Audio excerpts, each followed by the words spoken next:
प्रकरणातून प्रियकराने केला प्रियसीच्या गळ्यावर धारदार चाकूने वार करून प्रियकराने केले स्वतःच्या गळ्यावर चाकूने वार।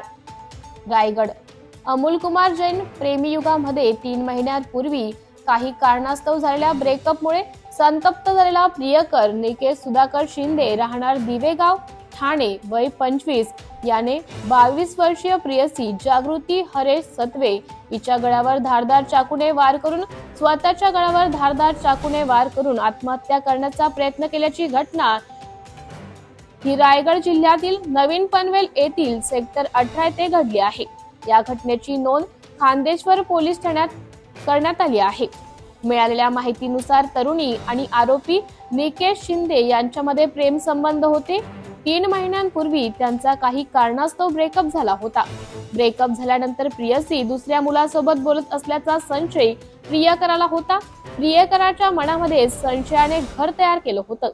या संशयाचा राग मनात ठेवून प्रियकर आरोपी निकेश सुधाकर शिंदे हा 31 जानेवारीला प्रियसी जागृती सत्वे हिच्या घरी गेला आणि दुसऱ्या सोबत संबंध ठेवू नको असे बोलून तिच्याशी वादविवाद करून शिवीगाळ आणि हाताने मारहाण केली। त्यावेळी तिच्या घरी आई आणि तिची बहीण देखील होती। प्रेम प्रकरणातून तरुणीच्या घरात घुसून निर्घृण हत्या करण्यात आली असल्याची धक्कादायक घटना नवीन पनवेल मध्ये घडली आहे। प्रियकर आरोपीने तरुणीच्या गळ्यावर चाकूने वार करत तिची हत्या केली आहे। या घटनेत 22 वर्षीय तरुणीचा जागीच मृत्यू झाला आहे। या प्रकरणानंतर परिसरात एकच खळबळ उडाली आहे। प्रियकर निकेश शिंदे असे आरोपीचं नाव आहे।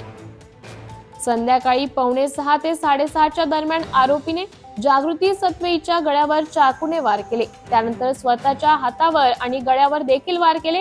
या हल्ल्यात जागृती सत्वेचा मृत्यू झाला। पोलिसांनी आरोपी विरोधात गुन्हा दाखल केला। सध्या आरोपीवर MGM हॉस्पिटल कामोठे येथे उपचार सुरू आहेत। घटनेची माहिती मिळाल्यानंतर खांदेश्वर पोलिसांनी घटनास्थळी धाव घेत आरोपी विरोधात गुन्हा दाखल केला आहे। या प्रकरणी पोलीस अधिक तपास करीत आहेत। Subscribe now and press the bell icon.